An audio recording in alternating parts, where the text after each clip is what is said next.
ভাবুন তো, যদি ভারত, পাকিস্তান আর বাংলাদেশ এই তিন দেশ কখনো আলাদা না হতো, যদি আজও তারা একসঙ্গে থাকতো তাহলে কি হতো? এক বিশাল ভূখণ্ড, 25 লাখ সক্রিয় সৈন্য আর $100 বিলিয়ন মিলিটারি বাজেট। এশিয়া তো বটেই, গোটা বিশ্বে তাদের আধিপত্য থাকতো। বিশ্বের সবচেয়ে শক্তিশালী দেশ যুক্তরাষ্ট্রকেও পিছনে ফেলতে পারত অনেক ক্ষেত্রে। ভারত, পাকিস্তান ও বাংলাদেশ যদি এক থাকতো তাহলে তাদের সামরিক শক্তি কেমন হতো বিস্তারিত জেনে নেওয়া যাক। বাংলাদেশের সেনাবাহিনীতে সক্রিয় সেনা রয়েছেন আনুমানিক 1,60,000।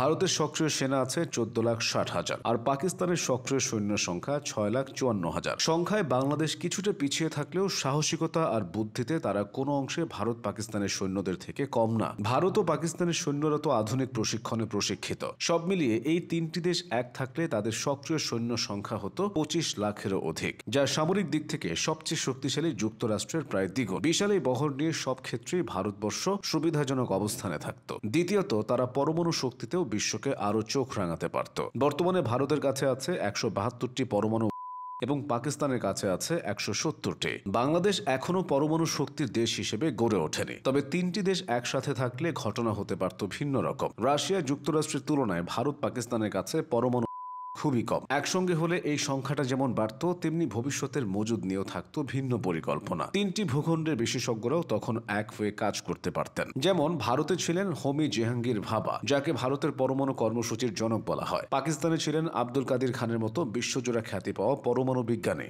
বাংলাদেশেও একজন খ্যাতনামা পরমাণু বিজ্ঞানী ছিলেন, তিনি ডক্টর এম এ ওয়াজেদ বিয়া। এদেশে পদার্থবিজ্ঞান ও পরমাণু বিজ্ঞানের গবেষণায় তিনি দ্যুতি ছড়িয়েছেন। ভাবতে পারেন তিন দেশের এই মেধাগুলো একত্রে কাজ করলে কি হতো? যুক্তরাষ্ট্র, রাশিয়া ও চীনও হয়তো তখন ভয়ে আর আতঙ্কে থাকতো। এবার আসা যাক অন্য প্রসঙ্গে। বাংলাদেশ, ভারত আর পাকিস্তান মিলে একটা দেশ হলে তাদের প্রতিরক্ষা বাজেটও বিশ্বের অনেক পরাশক্তিকে পেছনে ফেলত। 2025-26 অর্থ বছরে ভারতের প্রতিরক্ষা বাজেট $7,900 কোটি, যা সারা বিশ্বে যুক্তরাষ্ট্র ও চীনের পর তৃতীয়। পাকিস্তানের চলমান অর্থ বছরে প্রতিরক্ষা বাজেট $1,000 থেকে $1,200 কোটি।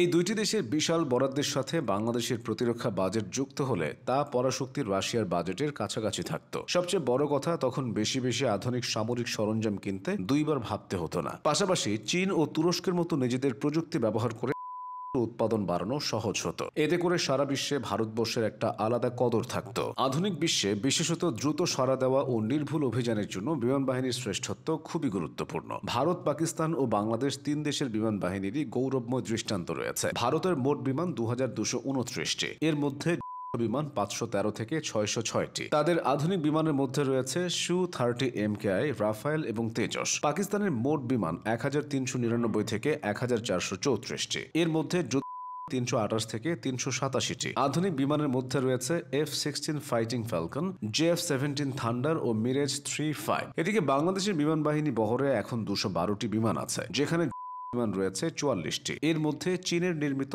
F-7 বিমান আছে 36টি। এছাড়া সোভিয়েত ইউনিয়নের তৈরি 8টি MiG-29ও রয়েছে। তিনটি দেশের এই আকাশ প্রতিরক্ষা ব্যবস্থা এক হলে তা যে কোনো শত্রুর জন্যই ভয়ের কারণ হবে। আর সামরিক শক্তি বৃদ্ধি পেলে বিশ্বের যে কোনো দেশেরই আধিপত্য বাড়ে। বাংলাদেশ, পাকিস্তান আর ভারত এক থাকলে হয়তো তারাও বিশ্বের বড় পরাশক্তিগুলোর একটি থাকতো।